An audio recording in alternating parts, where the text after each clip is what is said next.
Assalamu alaikum урматтуу мекендештер. Мен сиздерге ушул өзүңүздөр көрүп турган легендарлуу Союз убагындагы спейс машина ZIL 131 саатка чыкты туугандар. Мотору дагы мандыкы, коробкасы да мандык экен. Анда эмесе видеодон алыстабай туруңуздар. Мен сиздерге ушу ээси менен суроо жооп кылып сиздерге кенен элек маалыматтарды алып берейин. Ассаламу алейкум. Алейкум ассалам. Кандай, жакшысызбы? Жакшы. Бул спейс машинаны курчактай эле сактап отургансыз го, дагы деле тың ба, аябай, Аябай тың. Бул кайсы жылкы болот булар өзү? Өзү 91-жылкы машина. 91 жаңы эле экен да, 91-жылкы машина. Буну биз эми өзүбүздүн мал чарбага аракет кылгандан кийин бунун 3 мостен иштейт. 3 мостен иштейт. 6х6 деп коет да булардычы. 6х6. Булардын негизи өзүнүн родной моторлору бензин болот, бирок бензин сал слабыйраак болгонуна байланыштуу биз ман 7 кубовый ман машинанын моторун басканбыз. Охо, 7 куб. 7 куб Жанча жүк ташып аткан мандардын мотору экен да берди. Коробкасы дагы. Коробкасы 6 ступка. Сонун экен. Раздаткаларчы? Разатка ZIL родной өзүнүкү. Родной өзүнүкү турат. Жакшы экен, Бул расходу мындайча айтканда 15-20 литр солярка. Болгону. Караңыздар, туугандар, ушундай 3 мол иштеткен чоң ZILге 15-20 литр жейт деген бул аябай сонун көрүнүш. Бул коюлган мотор коробкасы менен койдурганда бизге гарантия берген 10-12 тоннаны сүйрөйт деген.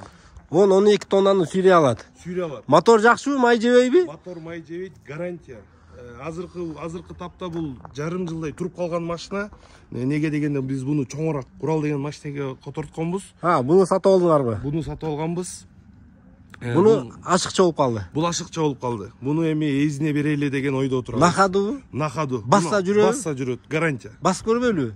Көрөлү, пожалуйста. Бул эмнеден дагы вложение керек?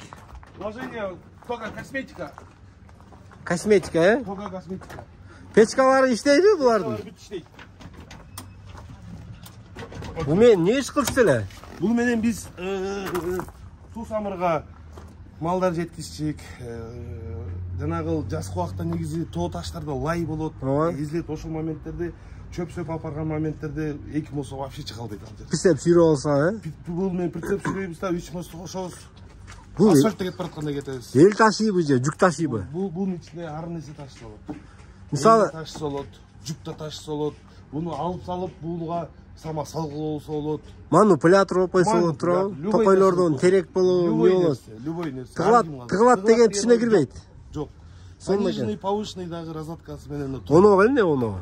Бул негизи бияка биз кондиционер койгонбуз. Бул немеге? Бутканын ичине. Буткага. Иштейби? Азыр иштебейт. Иштетип койсо болот. Иштетсе болот. Мунун аккумуляторун чечип калтырып койгон экенбиз. Отуруп калбасын деп аккумулятор салыш керек экен. Атак мотор баарына гарантия бар. Гарантия. Жүрүшсө жүрөт экен туугандар. Ток аккумуляторун чечип койгон экен. Сонун экен. Бул рамаларында сынык деген болбойт да, тартыштын кажети жок да. Да, булардын бир эмеге темир бак болгонуна байланыштуу биз лайфхак ойлонуштуп тапканбыз.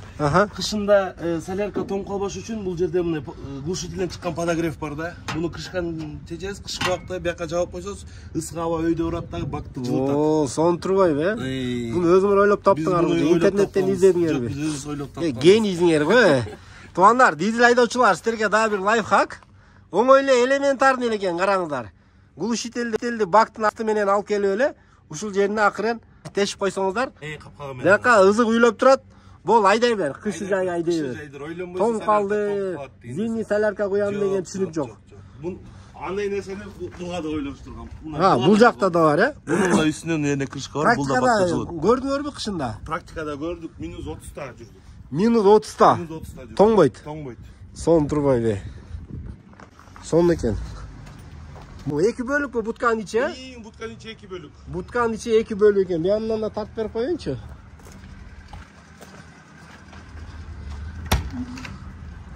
Мынакей. Сонун экен. Баасын 800 000 сом деп сурап атак. 800 000 сом. 800 000 сом. Содалашуу жолдору бар. Алмашуу да жолдорун ойлоштук. Эмнеге алмашасыздар мисалы? Эми неге алмашабыз?